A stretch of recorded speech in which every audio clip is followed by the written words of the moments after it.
నా మీద దాడి చేస్తే నాకు భయాలు లేవు. కానీ పవన్ కళ్యాణ్ అనేవాడిని చూపించి ఇదే రాజశేఖర రెడ్డి గారు, ఇదే రాజశేఖర్ ఇలాగే రెచ్చగొట్టారు. నేను పాలిటిక్స్కి వచ్చేవాడిని కాదు. నేను ఇదే వైఎస్ రాజశేఖర రెడ్డి గారు 2005లోనో 2006లోనో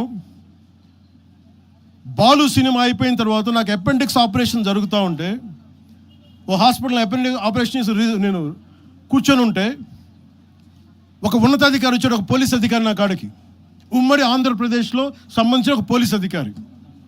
అప్పుడు చెప్పాడు, మీరు పాలిటిక్స్కి వస్తారా? అంటే నేను ఎందుకు వస్తాను సార్ అన్న. మీ అన్నగారు వస్తారంటే లేదు సార్ నాకు తెలియదు అన్న. లేదు మీ మీద బద్నాం చేయడానికి ప్రయత్నం చేస్తున్నారు, మిమ్మల్ని మీ మీద ఏమో అటాక్లు చేస్తారు. ఏం అటాక్ చేస్తారు? మీ మీద కేసులు పెడతారు, దేనికన్నా? ఒకవేళ మీరు రాజకీయాల్లోకి వస్తారేమో. అప్పుడు దాకా నేను నిర్ణయించుకుని నేను నమ్మలేదు. నేను అందరిలాగే సగటు ఒక మన మల్లికార్జున్ లాగా చుంచుపెంటలో మల్లికార్జునలాగా నేను అమాయకుని నమ్మా అలాంటి ఎందుకు చేస్తారని. కానీ 2 సంవత్సరాల తర్వాత చాలా పకడ్బందీగా ఆ అధికారి ఏం చెప్పాడు అదే చేశారు.